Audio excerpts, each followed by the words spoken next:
बेटा मैं राहुल सक्सेना, आप 11वीं की फिजिक्स पढ़ रहे हैं। ठीक है, आपका आज का जो टॉपिक है वो है त्वरण।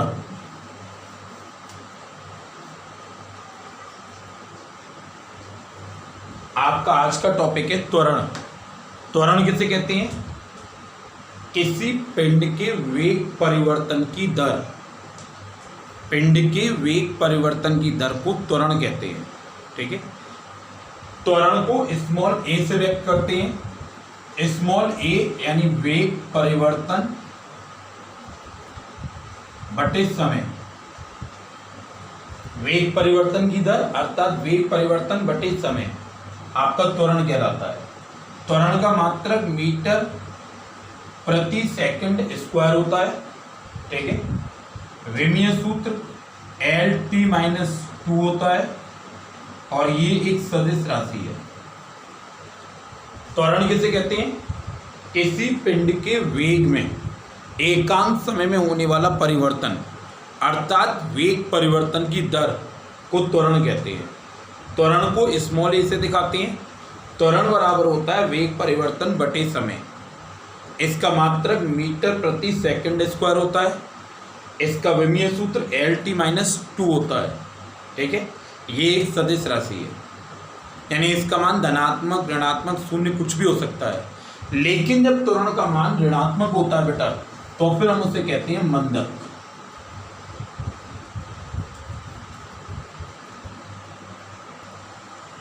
अगर त्वरण का मान ऋणात्मक हो तो उसे फिर मंदन कहते हैं। ठीक है, ये आपका त्वरण है। अब आज आपको जो देखना है वो एक बहुत अच्छा टॉपिक है और आपके टॉपिक का नाम है बेटा एक समान त्वरित गति के समीकरण। आपका टॉपिक है बेटा एक समान त्वरित गति के समीकरण।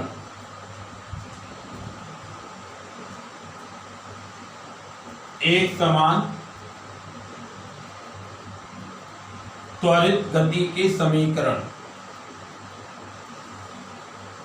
देखो ये बेटा अच्छा टॉपिक है, बहुत आराम से करो आप इसे।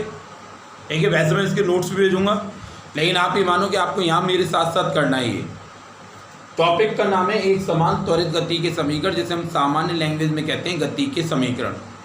ये आपको 2-3 विधि से तैयार करनी है। मैं जो अभी करा रहा हूँ वो ग्राफीय विधि है। ठीक है, आप चाहो तो ब्रैकेट में लिख लो ग्राफीय विधि। आप चाहो तो ब्रैकेट में लिख लो ग्राफीय विधि, क्योंकि इसकी अवकलन विधि भी है, इसे सूत्रों से भी ड्राइव किया जाता है। हम लोग सबसे पहले कर रहे हैं ग्राफीय विधि से एक समान त्वरित गति के समीकरण। देखो मैं ये ग्राफ बना रहा हूं, मैंने एक्स अक्ष पर समय लिया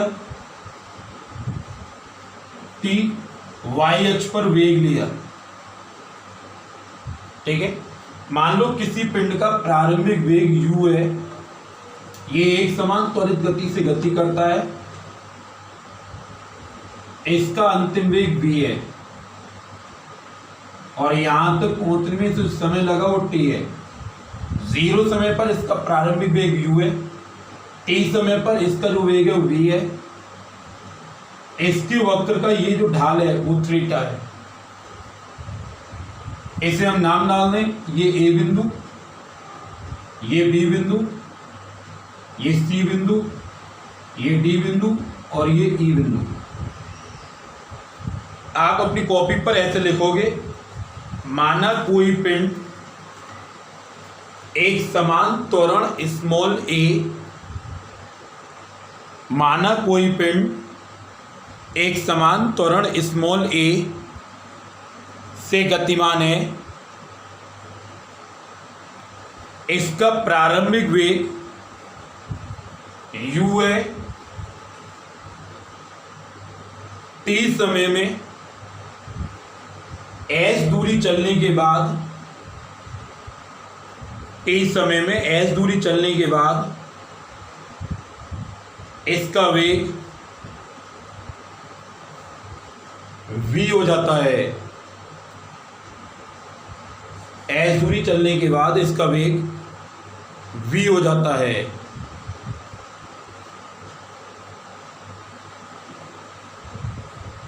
ठीक है बेटा, देखो इसका मतलब क्या है कि ये जो दूरी है वो u है और यहां से यहां तक की जो दूरी है वो v है। तो ये ऊपर वाली जो दूरी है वो कितनी रहेगी, v माइनस यू।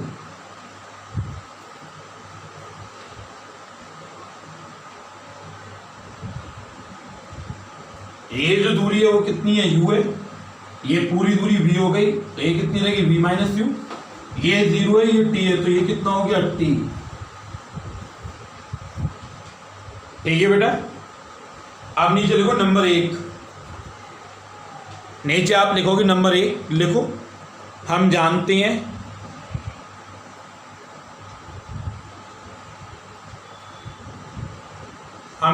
हैं वी टी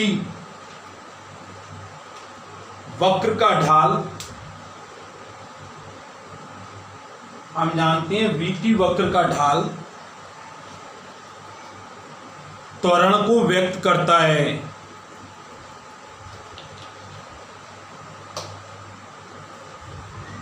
वी टी वक्र का ढाल त्वरण को व्यक्त करता है। तो आप कैसे लिखोगे बेटा, वी टी वक्र का ढाल, ये हो गया, ये किसके बराबर होता है, त्वरण के। यानी मैं लिख सकता हूं a बराबर वी टी वक्र का ढाल। वक्र का ढाल क्या है, थीटा।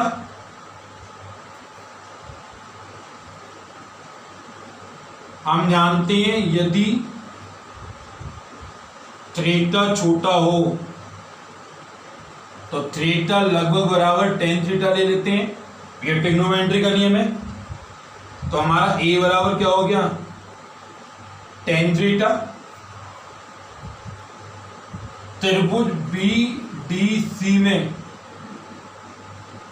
टेन थीटा लंब बटे आधार,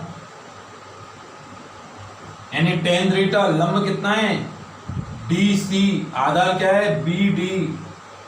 तो a बराबर क्या हो गया, DC बटे BD। और DC का मान क्या है, यहां से देखो बेटा, v माइनस यू। BD का मान क्या है बेटा, t। तो क्या आ गया, ये v माइनस यू बराबर 80, v बराबर u प्लस 80।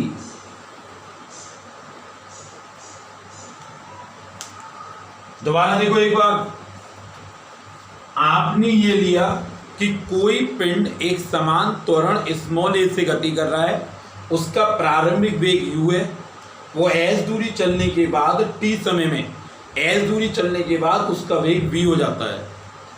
इसका मतलब ये जो दूरी है वो u हो गई, यहां से यहां तक की पूरी v हो गई, तो ये जो बचा हुआ हिस्सा है वो क्या हो गया, v माइनस यू। इस वक्र का जो ढाल है वो थीटा हो गया आपका। ठीक है बेटा, वक्र का ढाल क्या हो गया, थीटा हो गया। समय